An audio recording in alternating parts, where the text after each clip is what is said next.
আসসালামু আলাইকুম রহমতুল্লাহ।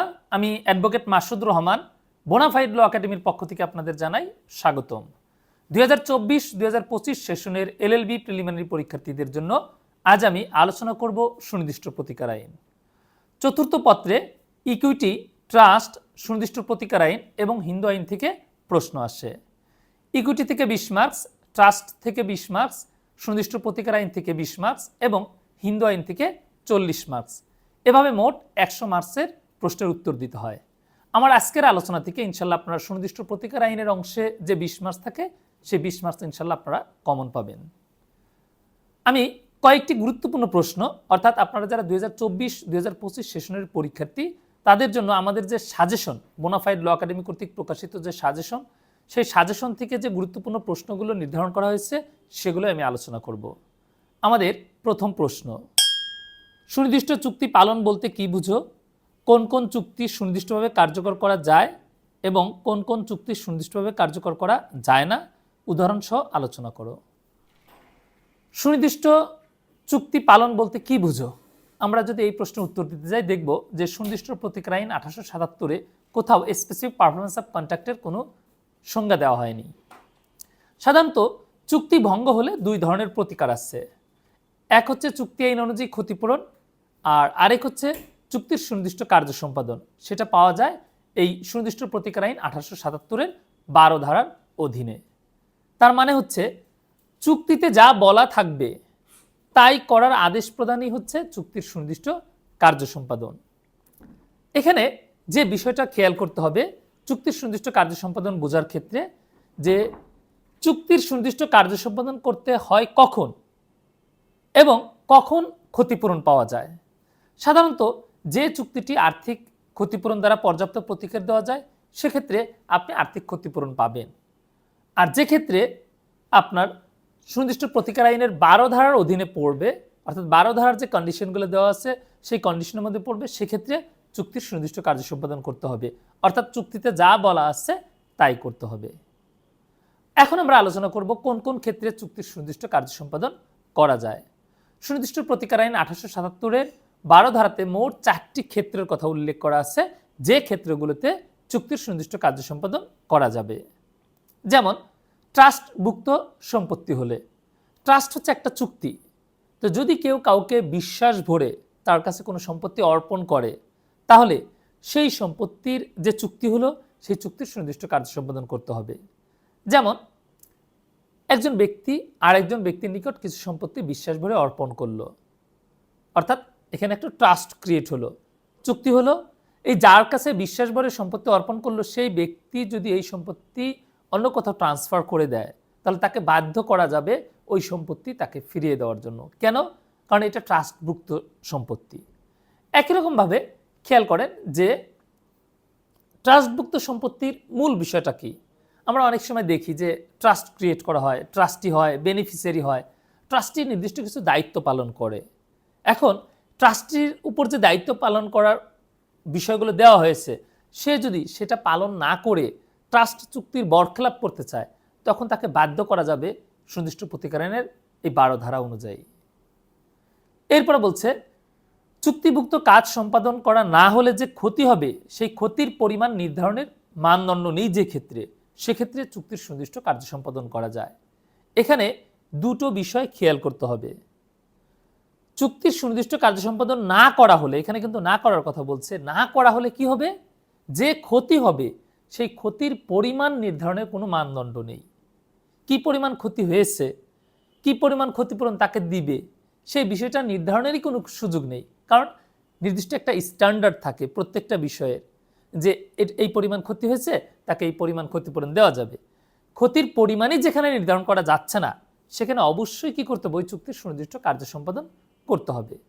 যেমন জয়নুল আবেদিনের আঁকা একটি দুর্লভ ছবি বিক্রয় করার জন্য আপনি চুক্তি করলেন।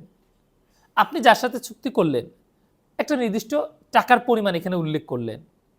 পরবর্তীতে আপনি সেই সম্পত্তিটি, অর্থাৎ আপনি সেই ছবিটি দিতে চাচ্ছেন না, আপনি চাচ্ছেন এর বিনিময়ে তাকে কিছু ক্ষতিপূরণ দেওয়ার জন্য।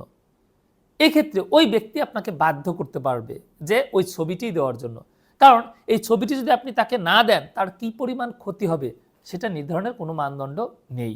কারণ জয়নুল আবেদিনের আঁকাই দুর্লভ ছবির যেটা আপনি বাজার মূল্য ধরবেন ৩,০০০ টাকা, ৫,০০০ টাকা, ৫ লাখ টাকা, এরকমটা হবে না।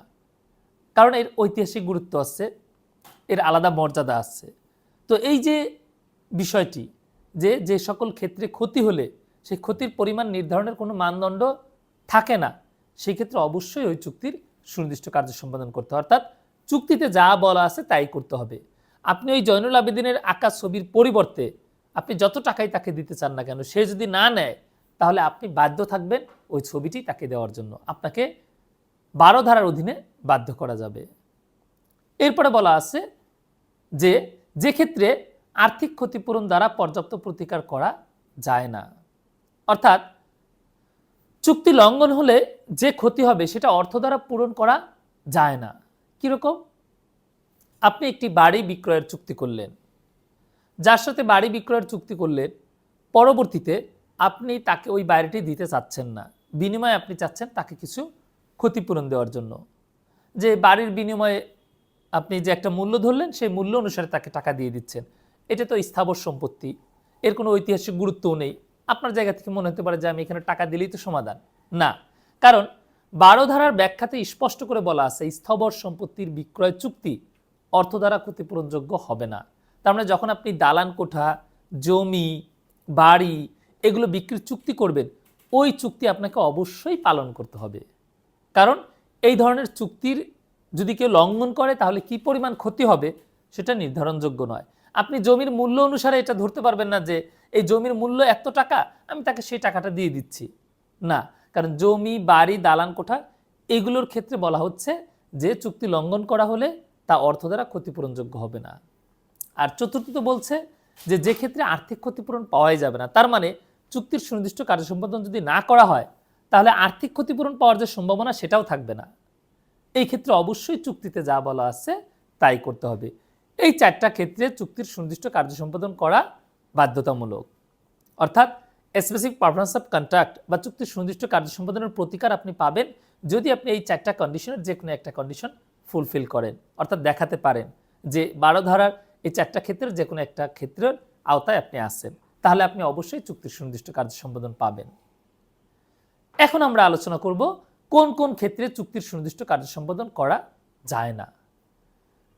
সুনির্দিষ্ট প্রতিকার আইনের 21 ধারায় মোট 8টি ক্ষেত্রের কথা উল্লেখ করা আছে যেখানে আপনি সুনির্দিষ্ট কার্য সম্পাদন করতে পারবেন না, অর্থাৎ এই 8টা ক্ষেত্রের যে বিষয়গুলো বলা হয়েছে সেই ক্ষেত্রগুলোর মধ্যে যদি কোনো চুক্তিতে পড়ে তাহলে সেই চুক্তিগুলোর আর স্পেসিফিক পারফরম্যান্স করা যাবে না। প্রথমে বলছে যে চুক্তি লঙ্ঘন করা হলে অর্থ দ্বারা পর্যাপ্তভাবে ক্ষতিপূরণ করা যায় সেই চুক্তির সুনির্দিষ্ট কার্য সম্পাদন করা যাবে না, অর্থাৎ যা সহজভাবে বোঝার জন্য বলা যায় যে টাকা দিয়ে যা সমাধান করা যায় সেক্ষেত্রে আর স্পেসিফিক পারফরম্যান্স অফ কন্ট্রাক্ট আসবে না।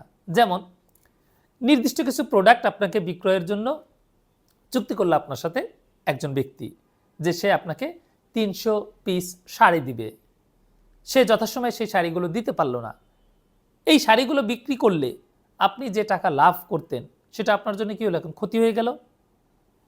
এই ক্ষতিটা যদি সে আপনাকে দিয়ে দেয়, অর্থাৎ এই ক্ষতির পূরণটা যদি সে আপনাকে দিয়ে দেয় তাহলে কিন্তু আপনি আর এই চুক্তির সুনির্দিষ্ট কার্য সম্পাদন পাবেন না, কারণ এখানে অর্থ দ্বারাই পর্যাপ্ত ক্ষতিপূরণ দেওয়া যাচ্ছে। তার মানে এই ক্ষতিটা এমন ধরনের ক্ষতি যা টাকা দিয়ে, অর্থ দিয়ে কি করা যাচ্ছে, পূরণ করা যাচ্ছে, সুতরাং এই ধরনের চুক্তির সুনির্দিষ্ট কার্য সম্পাদন করা যাবে না।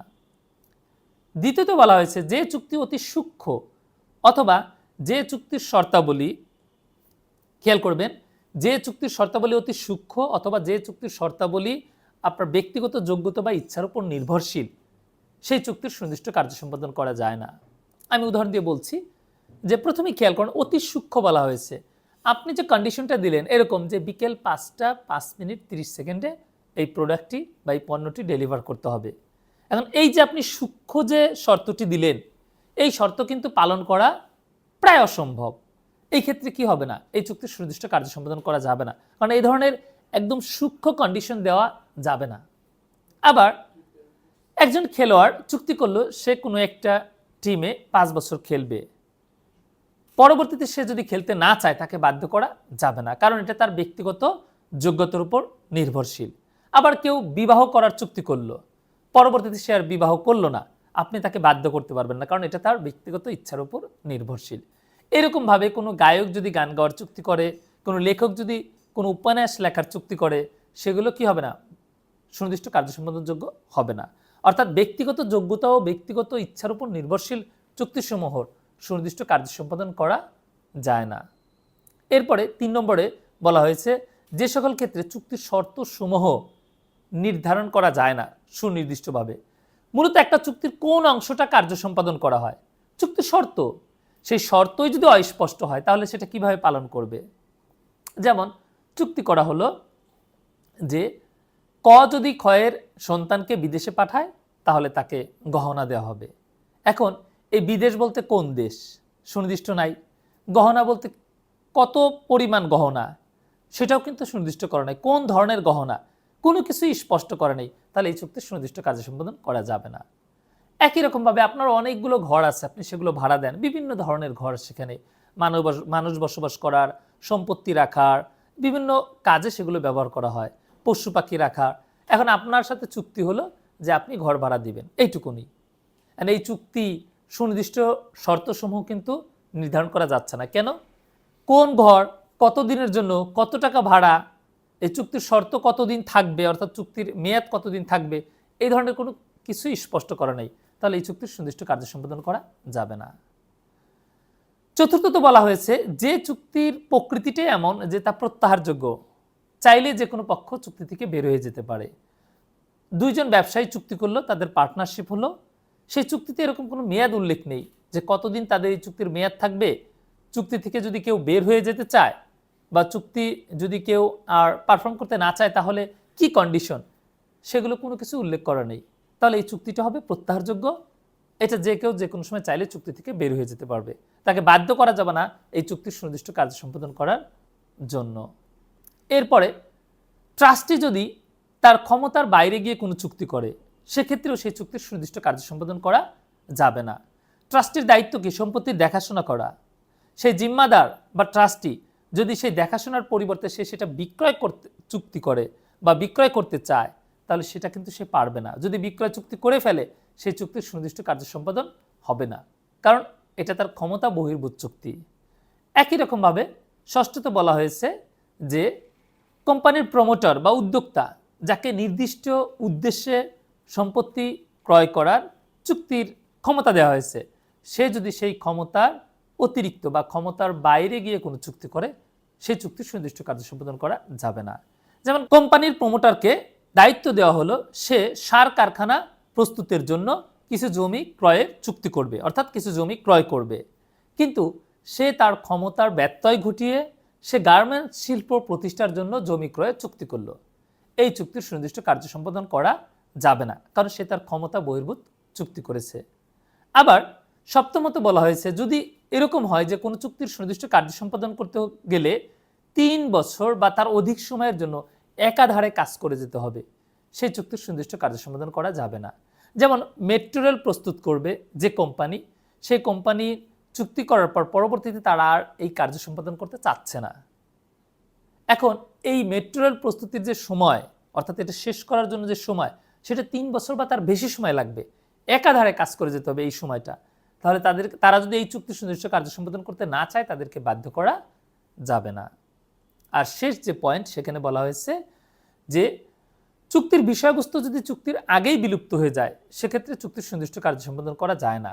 যেমন ক এবং ক্ষয়ের মধ্যে চুক্তি হলো, ক তার কিছু গাড়ি যেটা চট্টগ্রাম বন্দরে আসছে সেই গাড়িগুলো বিক্রয় করবে, এই মর্মে চুক্তি হলো বিকেল 5টার সময়, কিন্তু প্রকৃত অর্থে বিকেল 4:40 জাহাজ ডুবে তার গাড়িগুলো সমুদ্রে নিপতিত হয়েছে, অর্থাৎ সেই গাড়ির অস্তিত্বই আর নেই।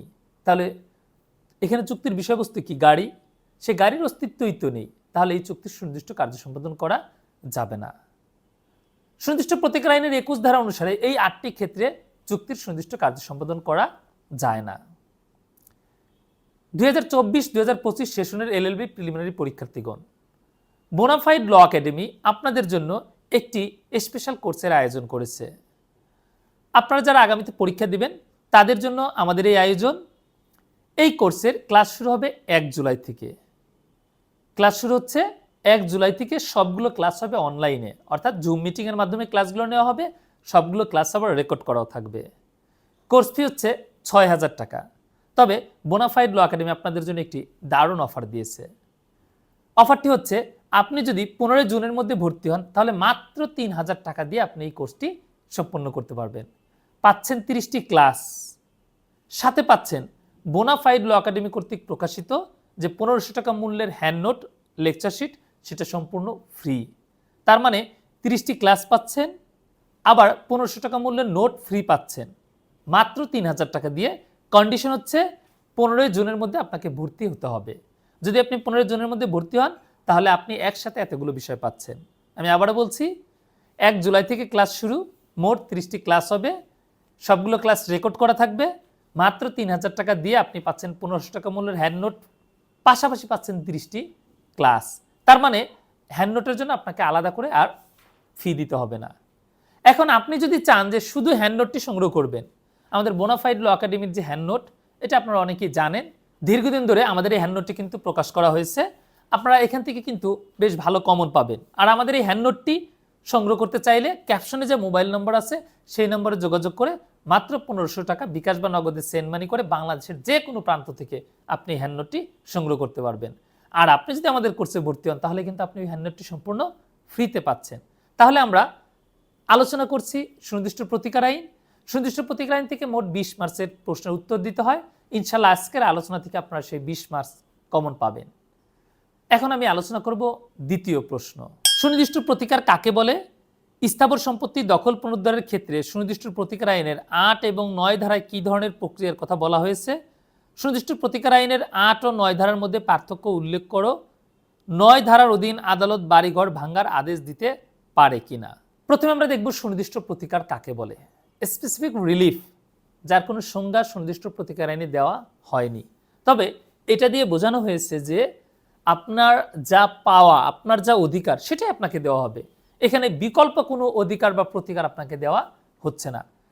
আপনি যা পাবেন, যা আপনার প্রাপ্য, তাই আপনাকে দেওয়া হবে। আর স্পেসিফিক রিলিফ কিভাবে দেওয়া হয় সেটা সুনির্দিষ্ট প্রতিকার আইনের 5 ধারায় উল্লেখ করা হয়েছে যে মোট 5টি উপায়ে সুনির্দিষ্ট প্রতিকার দেওয়া যায়। এখন আমরা দেখব সুনির্দিষ্ট প্রতিকার আইনের 8 ও 9 ধারায় কী ধরনের বিধান করা হয়েছে। সুনির্দিষ্ট প্রতিকার আইনের 8 ও 9 ধারায় স্থাবর সম্পত্তির দখল উদ্ধারের বিষয় উল্লেখ করা হয়েছে, তবে এখানে দুটো ধারার বিষয়বস্তু কিন্তু আলাদা। সুনির্দিষ্ট প্রতিকার আইনের 8 ধারায় বলা হয়েছে স্থাবর সম্পত্তির দখলের অধিকারী ব্যক্তি দেওয়ানি কার্যবিধির বিধান অনুসরণ করে দখল পুনরুদ্ধার করতে পারবেন। তার মানে দখলের অধিকারী ব্যক্তি এই ধারায় রেমেডি পাবে। দখলের অধিকারী ব্যক্তিকে, যার মালিকানা আছে, যিনি সম্পত্তির মালিক, তিনি। তাহলে 8 ধারায় মূল বিষয়টা কি? আপনি জমির মালিক, আপনার জমিটি কেউ বেদখল করেছে, অর্থাৎ দখল করে নিয়ে গেছে, এখন আপনি ওই সম্পত্তিটি চাইবেন কার কাছে? আদালতের কাছে। আর এই ক্ষেত্রে আপনাকে মামলা করতে হবে 8 ধারায়, কারণ আপনাকে এই ক্ষেত্রে মালিকানা দেখাতে হবে, আপনি সম্পত্তির মালিক, আপনি দখলের অধিকারী, আপনাকে বেদখল করেছে, এই কারণে আপনি দখল পুনরুদ্ধার করতে চান। সাধারণত 8 এবং 42 ধারা, অর্থাৎ সুনির্দিষ্ট প্রতিকার আইনের 8 এবং 42 ধারা মামলা একসাথে করা হয়, কারণ আপনি সম্পত্তির মালিক এটাও ঘোষণা চাইলেন, পাশাপাশি আবার দখল পুনরুদ্ধার চাইলেন। আর এখানে কিন্তু স্পষ্ট করে বলাই আছে যে আপনি এই দখল পুনরুদ্ধার করতে পারবেন দেওয়ানি কার্যবিধির বিধিবিধান অনুসারে, অর্থাৎ কিভাবে দখল পুনরুদ্ধার করতে হবে, দখল পুনরুদ্ধারের ডিক্রি কিভাবে কার্যকর করা হবে, এই বিষয়গুলো আলোচনা করা আছে দেওয়ানি কার্যবিধিতে। এরপর আমরা দেখব 9 ধারা কি বিধান করা আছে। 9 ধারায় মূলত বলা হয়েছে যে স্থাবর সম্পত্তির দখলচ্যুত ব্যক্তি দখল পুনরুদ্ধার করতে পারবে। এখানে যে মুখ্য বিষয় সেটা হচ্ছে দখলচ্যুত ব্যক্তি, তার মানে কি একজন ব্যক্তি দখলে ছিলেন, তাকে বেদখল করা হয়েছে। কিভাবে বেদখল করা হয়েছে? তাকে অন্যায়ভাবে, তার সম্মতি ছাড়া। তার মানে 9 ধারায় আপনাকে প্রমাণ করতে হবে আপনি দখলে ছিলেন, আপনাকে অন্যায়ভাবে আপনার সম্মতি ছাড়া আপনাকে বেদখল করা হয়েছে, এখন আপনি দখল ফিরে চান। এখন এই যে দখল ফিরে পেতে চান আপনি, এই ক্ষেত্রে আপনাকে তাহলে দুটো বিষয় প্রমাণ করতে হবে অবশ্যই। আপনি দখলে ছিলেন, আপনাকে অন্যায়ভাবে বেদখল করা হয়েছে। 9 ধারায় বলা আছে যে আপনি সরকার বিরুদ্ধে মামলা দায়ের করতে পারবেন না, অর্থাৎ 9 ধারায় সরকার বিরুদ্ধে মামলা দায়ের করা যায় না। এবং এই ক্ষেত্রে আপনি 9 ধারার মামলা দায়ের করে যদি আপনি কোনো কারণে হেরেও যান, কোনো অসুবিধা নেই, আপনি 8 ধারায় মামলা দায়ের করতে পারবেন। অর্থাৎ 9 ধারার মামলা 8 ধারার মামলা দায়েরে কখনো বাধা হবে না, রেজ জুডিকাটা হবে না, দুটো বিষয়বস্তু সম্পূর্ণ আলাদা। আর 9 ধারার মামলায় যদি কোনো আদেশ বা ডিক্রি দেওয়া হয় তার বিরুদ্ধে আপনি আপিল বা রিভিউ দায়ের করতে পারবেন না, আপনি রিভিশন দায়ের করতে পারবেন। তাহলে 8 ও 9 ধারার যে মূল বিষয়, সেখানে সবচেয়ে গুরুত্বপূর্ণ পয়েন্ট হচ্ছে যখন আপনি সম্পত্তির মালিক, আপনার মালিকানা আছে, আপনার জমিটি কেউ দখল করে নিয়েছে, আপনি 8 ধারায় মামলা করবেন। আর যখন আপনি সম্পত্তির মালিক না, সম্পত্তিটা আপনার দখলে আসছে, যে কোনো সূত্রে হোক আপনার দখলে আসছে, আপনার এই দখল থেকে আপনাকে দখলচ্যুত করলো কেউ অন্যায়ভাবে জোরপূর্বক, তখন আপনি 9 ধারায় মামলা দায়ের করতে পারবেন। এটা হচ্ছে মুখ্য বিষয়। এখন আমরা দেখব 8 ও 9 ধারার মধ্যে পার্থক্যগুলো আসলে কি। আমরা এই পার্থক্যগুলো আলোচনা করলেই কিন্তু এটা আরও বেশি স্পষ্ট হবে যে 8 ও 9 ধারার বিধানের মধ্যে আসলে কোন বিধানটা অনুসরণ করতে হবে, কার জন্য কোনটা প্রযোজ্য। আমরা যদি দেখি যে মামলা করার অধিকারীকে, এই দুটো ক্ষেত্রে যদি দেখি তাহলে দেখব 8 ধারায় মামলা করার অধিকারী হচ্ছে যিনি সম্পত্তির মালিক, অর্থাৎ যিনি দখলের অধিকারী। আর 9 ধারায় মামলা করার অধিকারী হচ্ছেন যিনি দখলে ছিলেন এবং যাকে বেদখল করা হয়েছে। কারণ 9 ধারার মূল নীতিটা কি? মূল নীতি হচ্ছে যিনি দখলে আছেন তিনি দখলে থাকবেন, তাকে যেন অন্যায়ভাবে কেউ বেদখল করতে না পারে। তারপর 8 ধারায় আমরা দেখলাম যে সরকারের বিরুদ্ধে মামলা দায়ের করা যায়, আর 9 ধারায় সরকারের বিরুদ্ধে মামলা দায়ের করা যায় না। অর্থাৎ সরকার যদি অন্যায়ভাবে আপনার জমি আপনার নিকট থেকে নিয়ে নেয়, আপনি সম্পত্তির মালিক, আপনি তখন 8 ধারায় মামলা করতে পারবেন। কিন্তু 9 ধারায় আপনি সরকারের বিরুদ্ধে মামলা করতে পারবেন না। কারণ আপনি যদি খাস জমি দখল করে রাখেন, সরকারি যে জমি, সরকার তো সেটা পুনরুদ্ধার করবে, সরকার তো সেটা নিয়েই নেবে আপনার কাছ থেকে, তখন আপনি কিন্তু আর সরকারের বিরুদ্ধে মামলা দায়ের করতে পারবেন না। 8 ধারার মামলায় কোর্ট ফি দিতে হয় ad valorem, according to value, অর্থাৎ মূল্য আনুপাতিক হারে আপনাকে কোর্ট ফি দিতে হবে। আর 9 ধারার মামলায় কোর্ট ফি দিতে হবে হাফ অফ অ্যাড ভ্যালোরেম, অর্থাৎ অ্যাড ভ্যালোরেম কোর্ট ফিতে যা আসবে তার অর্ধেক দিতে হবে। 8 ধারার মামলা দায়ের করতে হবে 12 বছরের মধ্যে। তামাদি আইনের 142 অনুচ্ছেদ অনুসারে 12 বছরের মধ্যে আপনি এই মামলাটি দায়ের করতে পারবেন। পক্ষান্তরে 9 ধারার মামলা দায়ের করতে হবে তামাদি আইনের অনুচ্ছেদ 3 অনুসারে 6 মাস সময়ের মধ্যে। তার মানে সময়েরও কিন্তু একটা বড় ব্যবধান আছে। 8 ধারার মামলায় 12 বছর, 9 ধারার মামলায় হচ্ছে মাত্র 6 মাসের মধ্যে মামলা দায়ের করতে হবে। 8 ধারার মামলায় যদি কোনো আদেশ বা ডিক্রি হয়, সেই আদেশ বা ডিক্রির বিরুদ্ধে আপনি আপিল রিভিউ দায়ের করতে পারবেন। কিন্তু 9 ধারার মামলায় যদি কোনো আদেশ বা ডিক্রি হয়, আপনি কিন্তু আপিল বা রিভিউ দায়ের করতে পারবেন না, আপনি রিভিশন দায়ের করতে পারবেন। 8 ধারার মামলার ক্ষেত্রে আপনাকে মালিকানা প্রমাণ করতে হয় বিধায় এটা অনেক জটিল বিষয় এবং এটা সময় সাপেক্ষ, রেমেডিটা পেতে একটু দেরি হয়। পক্ষান্তরে 9 ধারার মামলা যেহেতু বিষয়বস্তু কি দখল, এখানে মালিকানার বিষয় নেই, দখল আর বেদখল প্রমাণ করলেই হয়, সেহেতু 9 ধারার প্রতিকারটা তুলনামূলকভাবে সহজে পাওয়া যায়, অর্থাৎ এটা মামলা নিষ্পত্তিটা তুলনামূলকভাবে দ্রুত হয় আর কি। আমরা এখন আলোচনা করব 9 ধারার মামলার ডিক্রি কার্যকর করতে গিয়ে ঘর বাড়ি ভাঙার নির্দেশ দেওয়া যাবে কিনা। উত্তর হচ্ছে না। 9 ধারা যেহেতু মালিকানা নির্ধারণ হয় না, শুধু দখল বেদখল নির্ধারণ হয়, এই কারণে 9 ধারার ডিক্রি প্রদানের ক্ষেত্রে আদালত ঘর বাড়ি ভাঙার আদেশ দিবেন না। কারণ ঘর বাড়ি ভাঙার আদেশ দিলে এক্ষেত্রে ভুল হওয়ার একটা সম্ভাবনা থাকে। পাশাপাশি এখানে যেহেতু মালিকানা নির্ধারণ করা হচ্ছে না, সেহেতু এক্ষেত্রে ওই সম্পত্তিতে যদি কোনো ঘর বাড়ি থাকে সেটা ভাঙার আদেশ দেওয়া যাবে না। আমরা আলোচনা করছি সুনির্দিষ্ট প্রতিকার আইন। 2024-2025 সেশনের এলএলবি প্রিলিমিনারি পরীক্ষার্থীগণ, আপনাদের জন্য বোনাফাইড ল একাডেমি একটি কোর্সের আয়োজন করেছে। সে কোর্সের ক্লাস শুরু হবে 1 জুলাই থেকে। কোর্সের ক্লাসগুলো হবে সব অনলাইনে, অর্থাৎ জুম মিটিংয়ের মাধ্যমে, এবং সবগুলো ক্লাস কিন্তু রেকর্ড করাও থাকবে। কোনো কারণে যদি আপনি ক্লাস মিস করেন, আপনি কিন্তু পরবর্তীতে রেকর্ডিং শুনতে পারবেন। 1 জুলাই থেকে ক্লাস শুরু, মোট 30টি ক্লাস হবে, কোর্স ফি হচ্ছে 6000 টাকা। তবে বোনাফাইড ল একাডেমি আপনাদের জন্য একটি দারুণ অফার দিয়েছে। 15 জুনের মধ্যে যারা ভর্তি হবেন তারা মাত্র 3000 টাকা দিয়ে, অর্থাৎ 50% ছাড়ে আপনারা তখন ভর্তি হতে পারবেন। মাত্র 3000 টাকা দিয়ে আপনারা পাচ্ছেন 30টি ক্লাস। আপনাদের জন্য আরও একটি সুযোগ আছে। আপনারা শুধু এই 30টি ক্লাসই পাচ্ছেন না, আপনারা পাচ্ছেন বোনাফাইড ল একাডেমি কর্তৃক প্রকাশিত 1500 টাকা মূল্যের নোট সম্পূর্ণ ফ্রি। তার মানে 3000 টাকা দিয়ে আপনি পাচ্ছেন 30টি ক্লাস এবং হ্যান্ড নোট সম্পূর্ণ ফ্রিতে পাচ্ছেন। ক্লাসগুলো হবে রাতের বেলা জুম মিটিংয়ে, অনলাইনে। সুতরাং ক্লাস করতেও কিন্তু আপনাদের সময়ের সাথে কিন্তু কোনো সাংঘর্ষিক হবে না, আপনারা ক্লাস রেকর্ডগুলো পেয়ে যাবেন। আর যারা শুধু আমাদের এই হ্যান্ডনোটটি সংগ্রহ করতে চান তারা ক্যাপশনে যে মোবাইল নম্বর আছে সেই নম্বরে 1500 টাকা বিকাশ বা নগদে সেন্ড মানি করে বাংলাদেশের যে কোনো প্রান্ত থেকে আপনারা সুন্দরবন কুরিয়ার সার্ভিসের মাধ্যমে এই হ্যান্ডনোটটি সংগ্রহ করতে পারবেন। আমি আলোচনা করছি সুনির্দিষ্ট প্রতিকার আইন। এখন আমি আলোচনা করব 3 নম্বর প্রশ্ন। এসআর অ্যাক্টের 9 ধারার অধীন ইনকোয়ারির পরিসর কতখানি? স্থাবর সম্পত্তির দখল পুনরুদ্ধারের ক্ষেত্রে এসআর অ্যাক্টের 8 ধারার বিধান আলোচনা করো। আমি কিছুক্ষণ পূর্বে 8 এবং 9 ধারা আলোচনা করেছি। সেখান থেকে আরেকটি ঘুরিয়ে একটা প্রশ্ন আছে যে 9 ধারায় ইনকোয়ারির বিধান বা সুযোগ কতটুকুন। 9 ধারার মূল বিষয়টা যেহেতু দখল এবং বেদখল, সেহেতু এক্ষেত্রে ইনকোয়ারির যথেষ্ট সুযোগ আছে। তার মানে আপনি এখানে স্থানীয় তদন্ত বা স্থানীয় অনুসন্ধানের জন্য আপনি আবেদন করতে পারবেন যে কে সম্পত্তির প্রকৃত অর্থে দখলে ছিল এবং তাকে আদৌ বেদখল করা হয়েছে কিনা, এটা স্থানীয় তদন্ত বা স্থানীয় অনুসন্ধান বা ইনকোয়ারির মাধ্যমে কিন্তু এটা জানা সম্ভব। আর এই কারণে 9 ধারায় সাধারণত কি হয় যে এক্ষেত্রে দখল ও বেদখলের বিষয়টা ইনকোয়ারি করা হয়, অর্থাৎ 9 ধারার ক্ষেত্রে ইনকোয়ারির পর্যাপ্ত সুযোগ আছে। 8 ধারার বিধান আলোচনা করার বিষয়টি আমাদের এই প্রশ্নে আছে। আমি 8 ধারার বিষয়টি ইতিমধ্যে আলোচনা করেছি, তারপরেও সংক্ষিপ্তভাবে বলছি যে 8 ধারার মূল বিষয়টা কি।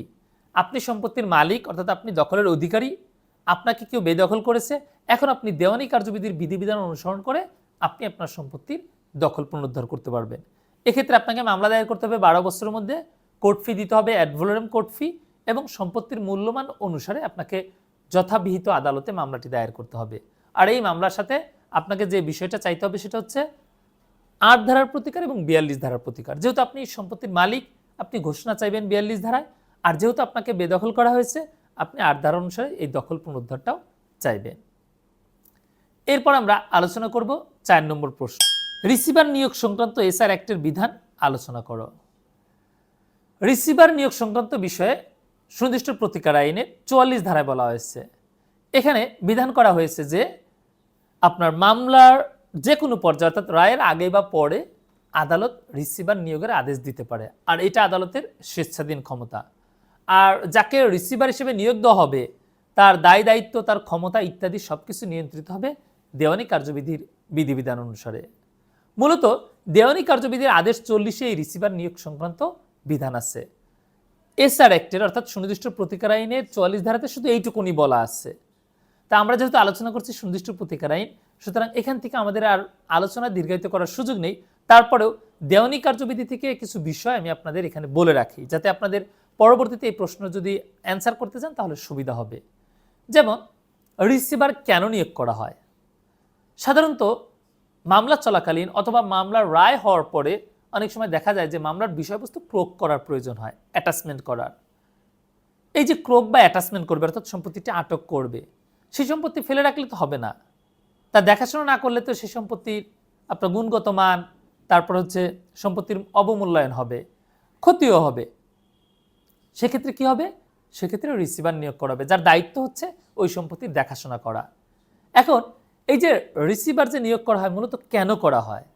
করা হয় যাতে সম্পত্তির দেখাশোনাটা সে করতে পারে, আর এই দেখাশোনা করার জন্য তার একটা ফি প্রাপ্য, সেই ফি তাকে দেওয়া হবে। তবে সম্পত্তির সে দেখাশোনা করবে এমনভাবে যেন এটা তার নিজের সম্পত্তি হলে সে যেভাবে টেক কেয়ার নিত সে একই রকমভাবে। রিসিভার নিয়োগের বিধিবিধান যেহেতু দেওয়ানি কার্যবিধি দ্বারা সম্পূর্ণভাবে নিয়ন্ত্রিত হয়, সুতরাং এক্ষেত্রে যে বিষয়টা মুখ্য সেটা হচ্ছে যে রিসিভার নিয়োগ কখন করা হবে, কেন করা হবে, এই সম্পূর্ণটা নির্ভর করবে আদালতের উপর। আপনি আবেদন করতে পারেন, অথবা আদালত নিজেই ক্রোক করলো সম্পত্তি, ক্রোক করার পর তারপর আদালত দেখলো যে এখানে তো রিসিভার নিয়োগ করতে হবে, তখন আদালত নিজেও রিসিভার নিয়োগ করতে পারে। এরপর আমরা আলোচনা করব 5ম প্রশ্ন। নিষেধাজ্ঞা বলতে কি বোঝায়? নিষেধাজ্ঞার শ্রেণী বিভাগে আলোচনা করো। একটি দেওয়ানি মোকদ্দমায় অস্থায়ী নিষেধাজ্ঞা মঞ্জুর অথবা না মঞ্জুর করার ক্ষেত্রে আদালত কোন কোন সাধারণ নীতিমালা অনুসরণ করে থাকেন? নিষেধাজ্ঞার কোনো সংজ্ঞা সুনির্দিষ্ট প্রতিকার আইনে উল্লেখ করা হয়নি। আর নিষেধাজ্ঞা সাধারণত পরিচালিত হয় 2টো আইন দ্বারা, এক হচ্ছে সুনির্দিষ্ট প্রতিকার আইন 1877, আরেকটা হচ্ছে দেওয়ানি কার্যবিধি 1908। এই 2 আইনের কোথাও নিষেধাজ্ঞার কোনো সংজ্ঞা প্রদান করা হয়নি। তবে ইনজাংশন বলতে আমরা যেটা বুঝি সেটা হচ্ছে সুনির্দিষ্ট প্রতিকার আইনের 5-এর গ উপধারায় বলা আছে যে ব্যক্তি কোনো কাজ করতে অধিকারী নয় তাকে সেই কাজ করা থেকে বিরত রাখা। অর্থাৎ যে ব্যক্তির কোনো কাজ না করতে বাধ্যবাধকতা আছে, অর্থাৎ সে করতে পারবে না, সেই কাজ করা থেকে তাকে বিরত রাখা, এটাকে বলা হয় প্রিভেন্টিভ রিলিফ বা নিরোধমূলক প্রতিকার। তবে নিষেধাজ্ঞার বিষয়টি আমরা সুনির্দিষ্ট প্রতিকার আইনের 52 থেকে 57 ধারাতে দেখতে পাই, যেখানে স্পষ্টভাবে 52 ধারায় বলা আছে যে প্রিভেন্টিভ রিলিফ দেওয়া যাবে টেম্পোরারি আর পারপেচুয়াল ইনজাংশনের মাধ্যমে। এখন প্রশ্ন হচ্ছে নিষেধাজ্ঞার শ্রেণীবিভাগ কত, অর্থাৎ নিষেধাজ্ঞা কত প্রকার? নিষেধাজ্ঞার এই প্রকারভেদ করতে হবে দুইটা দৃষ্টিভঙ্গি থেকে, একটা হচ্ছে আপনার সময়ের দিক থেকে, আর একটা হচ্ছে কাজের প্রকৃতি থেকে। যদি সময়ের দিক থেকে আমরা বিবেচনা করি তাহলে নিষেধাজ্ঞা হচ্ছে অস্থায়ী নিষেধাজ্ঞা, স্থায়ী নিষেধাজ্ঞা। আর দেওয়ানি কার্যবিধির বিধান অনুসারে আরও এক ধরনের নিষেধাজ্ঞা আছে, সেটা হচ্ছে অন্তর্বর্তীকালীন নিষেধাজ্ঞা, অর্থাৎ অ্যাড ইন্টারিম ইনজাংশন। তাহলে টেম্পোরারি ইনজাংশন, পারপেচুয়াল ইনজাংশন আর অ্যাড ইন্টারিম ইনজাংশন। জরুরি অবস্থাতে সাধারণত কোনো ধরনের নোটিশ দেওয়া ছাড়াই তাৎক্ষণিক যে ইনজাংশনটা মঞ্জুর করা হয় সেটা হচ্ছে অ্যাড ইন্টারিম বা অন্তর্বর্তীকালীন নিষেধাজ্ঞা। এটা পরবর্তী নির্দেশ না দেওয়া পর্যন্ত এটা অটোমেটিক্যালি কি হবে, কার্যকর হবে, অর্থাৎ এটা হচ্ছে জরুরি পরিস্থিতিতে এটা করা হয়। আর কাজের প্রকৃতি অনুসারে নিষেধাজ্ঞার প্রকারভেদ আমরা দেখি দুই প্রকার, একটা হচ্ছে প্রহিবিটরি অর্থাৎ নিষেধমূলক, আর একটা হচ্ছে ম্যান্ডেটরি অর্থাৎ আদেশমূলক। তার মানে কাজের প্রকৃতি অনুসারে নিষেধাজ্ঞা আমরা দেখছি দুই প্রকার। আর যখন আমরা দেখি যে এই কাজের এবং সময়ের প্রকৃতি মিক্সড করে নিষেধাজ্ঞার আদেশ দেয়, অনেক সময় দেখা যায় যে এরকম ম্যান্ডেটরি পারপেচুয়াল ইনজাংশন। মানে কি, মানে দেখেন সময় এবং কাজ দুটো ধরনের নিষেধাজ্ঞা একসাথে একত্রে দেওয়া হয়েছে।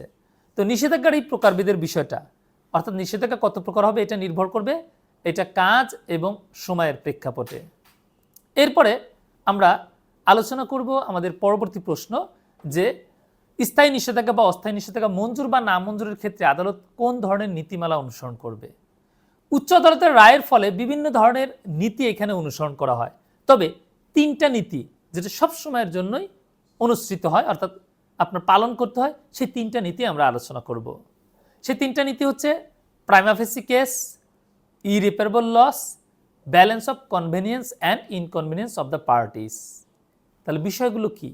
প্রাইমা ফেসি কেস আপাত দৃষ্টিতে মামলা, প্রাথমিক দৃষ্টিতে মামলা, মানে হচ্ছে যে এই নিষেধাজ্ঞার আবেদন করেছে প্রাথমিকভাবে দেখা যাচ্ছে যে নিষেধাজ্ঞা পাওয়ার মতো তার যৌক্তিক কারণ আছে এবং এই মামলায় তার জয়লাভের সম্ভাবনা আছে। তার মানে আপনি ভিত্তিহীনভাবে শুধু নিষেধাজ্ঞা চাইলেই হবে না, আপনার কোনো গ্রাউন্ড নেই, আপনি চাইলেন আর আদালত দিয়ে দিল, বিষয়টা এরকম না। আদালত অবশ্যই বিবেচনা করবে যে এই মামলায় আপনার জয়লাভের সম্ভাবনা কতটুকু, নিষেধাজ্ঞা দেওয়া আপনাকে যে নিষেধাজ্ঞা দিবে সেটা দেওয়া কতটুকু যৌক্তিক, আপনার যে নিষেধাজ্ঞা পাওয়ার অধিকার সেটাই বা কেন এখানে প্রতিষ্ঠিত হবে, এই সামগ্রিক বিষয়গুলো কিন্তু আদালত এখানে বিবেচনায় নেবে। তারপরে দ্বিতীয় যে নীতি অপূরণীয় ক্ষতি, অর্থাৎ নিষেধাজ্ঞা না দিলে আপনার অপূরণীয় ক্ষতি হবে নাকি নিষেধাজ্ঞা না দিলে যে ক্ষতি হবে সেটা পূরণযোগ্য। যদি এরকম হয় যে সেটা পূরণযোগ্য তাহলে আদালত কিন্তু নিষেধাজ্ঞা দিবে না। আর যদি দেখে যে না এটা অপূরণীয় ক্ষতি হয়ে যাবে, ইরিপেয়ারেবল লস হয়ে যাবে, তার মানে নিষেধাজ্ঞা না দিলে যে ক্ষতিটা হবে এটা আর অন্য কোনোভাবে কি করা যাবে না, পূরণ করা যাবে না, তখন কিন্তু আদালত নিষেধাজ্ঞা মঞ্জুর করবে। আর তৃতীয়ত বলা হয়েছে balance of convenience and inconvenience, অর্থাৎ পক্ষদ্বয়ের সুবিধা অসুবিধার ভারসাম্য। নিষেধাজ্ঞা না দিলে অপর পক্ষের কতটুকু সুবিধা হয় আর আপনার কতটুকু অসুবিধা হয় এটা আদালত বিবেচনা নেবে, অর্থাৎ সুবিধা অসুবিধার ভারসাম্য কতটুকু। দেখা গেল নিষেধাজ্ঞা দিলে বাদীর যতটা সুবিধা হবে তার চেয়ে অনেক বেশি অসুবিধা হবে বিবাদীর, অথবা নিষেধাজ্ঞা না দিলে বাদীর যতটুকু অসুবিধা হবে তার চেয়ে কম অসুবিধা হবে হচ্ছে বিবাদীর। তার মানে সুবিধা অসুবিধার ভারসাম্য, এই বিষয়গুলো বিবেচনা নিতে হবে। যে নিষেধাজ্ঞা দিলে যদি বাদীর অনেক বেশি সুবিধা হয় আর বিবাদীর অল্প অসুবিধা হয় তাহলে কিন্তু এটা বাদীর পক্ষে চলে গেল। তো সুবিধা অসুবিধার ভারসাম্য কার দিকে, বাদী বা বিবাদী বা যিনি আবেদন করেছেন তার দিকে কিনা নাকি প্রতিপক্ষের দিকে, এই বিষয়গুলো আদালত বিবেচনা নিয়েই কিন্তু এই স্থায়ী বা অস্থায়ী নিষেধাজ্ঞা মঞ্জুর বা না মঞ্জুর করবে। 2024-2025 সেশনের এলএলবি প্রিলিমিনারি পরীক্ষার্থীগণ, আজ আমি আলোচনা করলাম সুনির্দিষ্ট প্রতিকার আইন। ইনশাল্লাহ আমার আজকের আলোচনা থেকে আপনারা 20 মার্কস কমন পাবেন। আপনাদের সুনির্দিষ্ট প্রতিকারের অংশ থেকে যে একটি প্রশ্নের অ্যান্সার করতে হয়, ইনশাল্লাহ আমার এই আলোচনা থেকে আপনারা সেই প্রশ্নটি পেয়ে যাবেন ইনশাল্লাহ। বোনাফাইড ল একাডেমি আপনাদের জন্য একটি কোর্স চালু করেছে যেখানে আপনাদের সবগুলো সাবজেক্টে আপনাদেরকে পড়ানো হবে।